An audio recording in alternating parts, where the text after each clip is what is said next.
Ya, pemirsa, kembali lagi dalam 8-11 dan kita akan ikuti informasi ini mengenai setelah kemarin warga dibuat heboh dengan es batu yang mengandung bakteri. Kini warga Jakarta dikejutkan dengan adanya temuan air zam-zam palsu, dan air zam-zam ini disinyalir sudah dicampur dengan air biasa dan bukan berasal langsung dari tanah suci.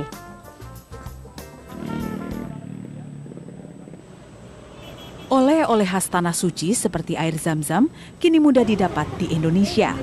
Salah satunya di Pasar Tanah Abang, Jakarta Pusat yang menjadi sentra penjualan oleh-oleh khas tanah suci. Sehingga warga tidak harus repot membawa air zam-zam langsung dari tanah suci untuk dijadikan sebagai buah tangan usai melaksanakan ibadah umroh atau haji. Namun kini warga haruslah berhati-hati jika akan membeli air zam-zam di pasar. Pasalnya saat ini banyak air zam-zam palsu beredar di pasaran. Sebagian para pedagang air zam-zam di Pasar Tanah Abang kini mulai merasa khawatir akibat maraknya air zam-zam palsu akan mempengaruhi penjualannya. Hasim, salah seorang pedagang oleh-oleh khas tanah suci, mengaku air zam-zam yang dijualnya asli. Hashim meminta kepolisian menindak tegas para pelaku pemalsu air zam-zam.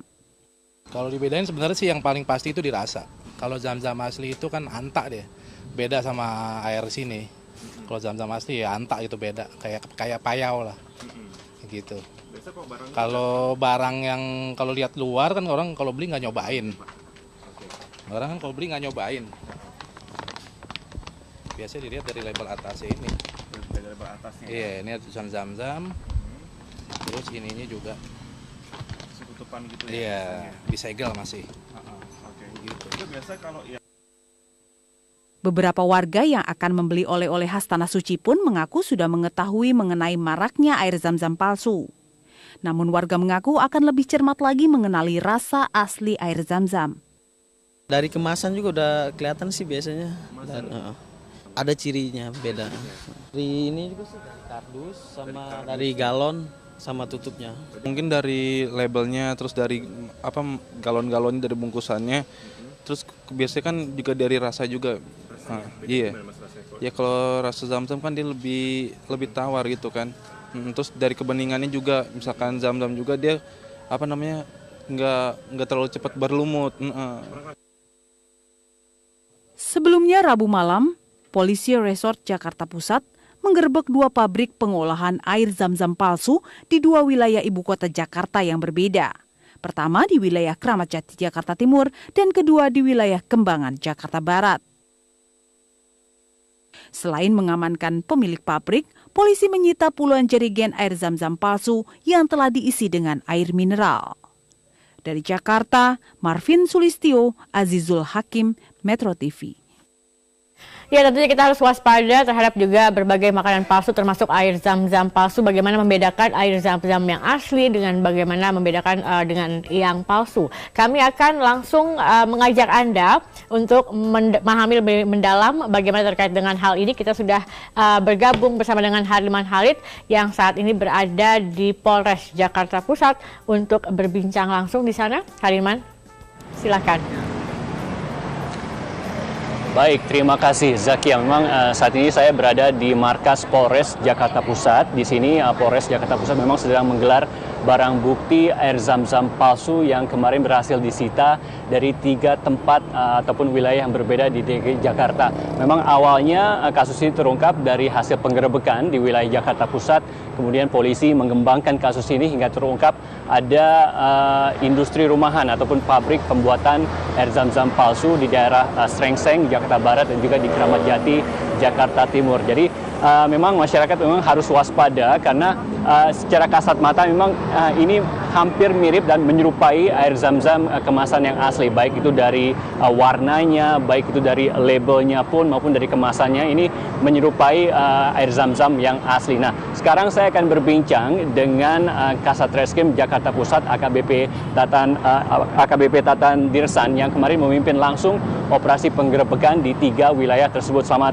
pagi menjelang siang Pak Tatan, apa kabar? Baik, terima kasih. Pak Tatan, ini bisa diceritakan nggak sedikit kronologinya bagaimana kasus ini bisa terungkap, bagaimana awalnya kasus ini bisa terkuak ke permukaan?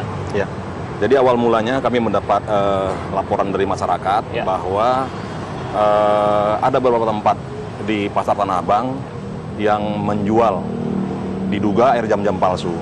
Kemudian dari informasi masyarakat tersebut, kami menindaklanjuti dengan melakukan penyelidikan. Lebih kurang 2 minggu, anggota saya terjunkan di wilayah tersebut, bekerja sama dengan masyarakat.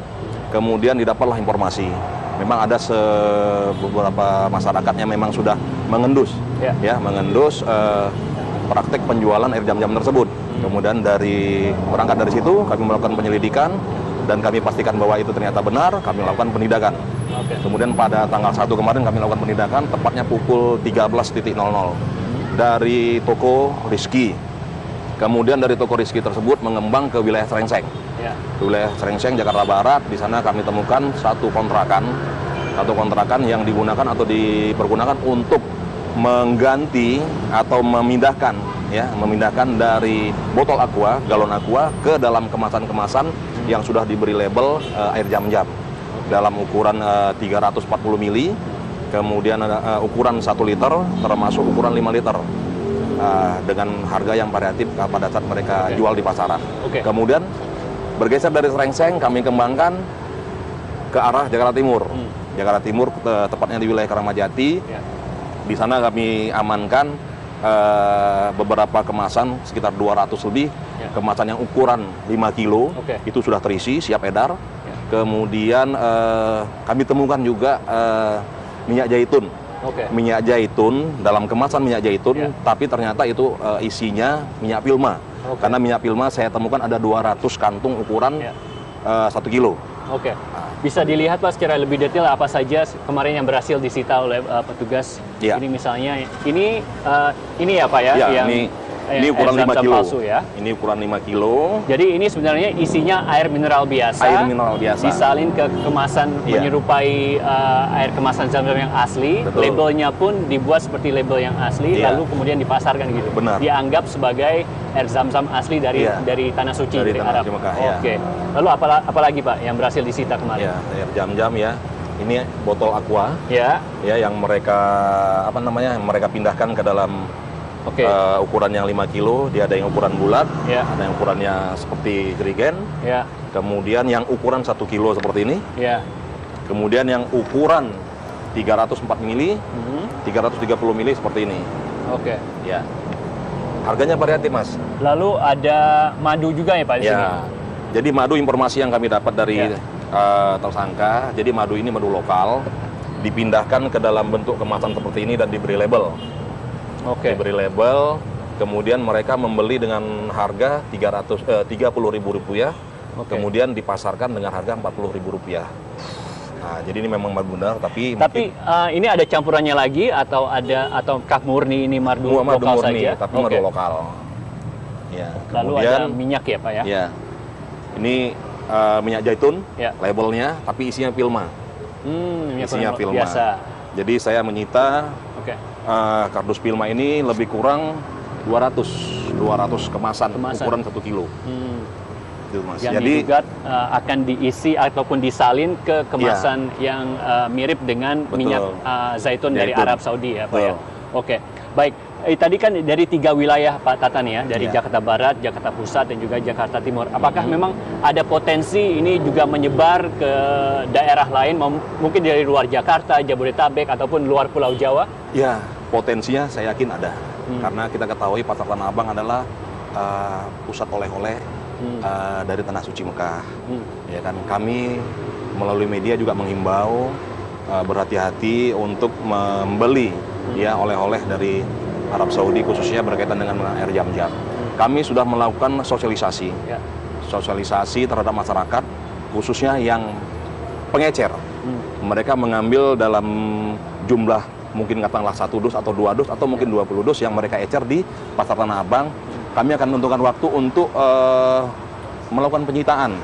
Yang sebelumnya kami himbau bahwa barang tersebut adalah palsu, peracik atau mungkin yang memproduksi sudah kami lakukan tindakan kepolisian. Jadi dalam waktu dekat kami akan melakukan pendekatan kepada masyarakat yang melakukan penjualan secara ecer. Pabrik ataupun industri yang rumahan yang di Srengseng maupun di Kramat Jati ini sebenarnya ada izin usahanya tidak ada? Untuk sementara kami ketahui tidak ada. Ya, dari keterangan para saksi, kemudian dokumen-dokumen yang ada juga tidak ada. Jadi sifatnya itu rumahan, kalau yang di Serengseng itu kontrakan, namun dalam bentuk rolling door. Jadi untuk mobil, dalam mobil kecil pick up itu bisa masuk ke dalam. Termasuk juga yang di Kramajati.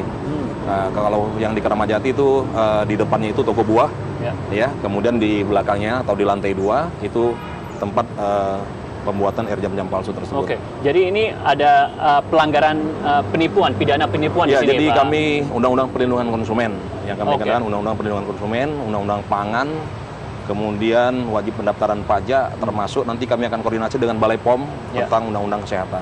Oh, jadi kemungkinan pun ada kandungan zat-zat berbahaya atau... Jadi kami tetap koordinasi dengan Balai POM. Kami akan koordinasi dengan Balai POM, akan mengirim barang bukti yang ada sebagai sampel, dilakukan uji laboratorium berkaitan dengan barang bukti yang ada tersebut. Kalau memang nanti ternyata memang ada kandungan barang berbahaya, kami akan kenakan Undang-Undang Kesehatan.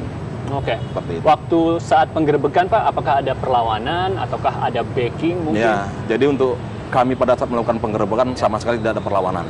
Ya, memang pada saat penggerebekan awal yang di Serengseng, mungkin dari tersangka sudah mengetahui, ya memang akan dilakukan penggerebekan. Kami mengetahui dari bunyi SMS bahwa mereka beberapa kali itu diikutin oleh orang yang tidak dikenal. Namun atas kesiapan anggota dan bantuan dari masyarakat, kami dapat melangkap para pelaku dan mengembangkan sehingga ini terkuak bahwa air jam-jam yang ada di Tanah Abang beberapa tempat itu adalah palsu. Seperti itu. Oke. Ada kalau dari pengamatan ataupun dari informasi yang didapat sini sudah beroperasi berapa lama sebenarnya? Untuk yang Serengseng, informasi yang kami dapat dari tersangka itu lebih kurang 3 bulan. 3 bulan. Lebih kurang 3 bulan. Kalau untuk yang di Kramajati, Jawa Timur itu lebih kurang 3 tahun. 3 tahun? 3 tahun. Bagaimana mereka merahasiakannya sampai 3 tahun bisa beroperasi? Apakah? Jadi kalau yang 3 tahun itu kamuflasenya toko buah. Sebagai importir toko buah. Kemudian tadi sudah saya sampaikan, jadi ada garasi yang luas untuk bisa masuk mobil ke dalam. Jadi seolah-olah itu adalah memang importir buah atau mungkin agen penjualan buah. Ya. Seperti itu. Baik, Pak Tatan, kita akan jeda dulu. Nanti kita akan lanjutkan dialognya. Saya mau tanyakan juga apakah ini jenis kejahatan yang cukup baru di Jakarta atau tidak. Nanti kita akan bahas nanti setelah jeda berikut ini. Tetaplah bersama kami pemirsa di 811.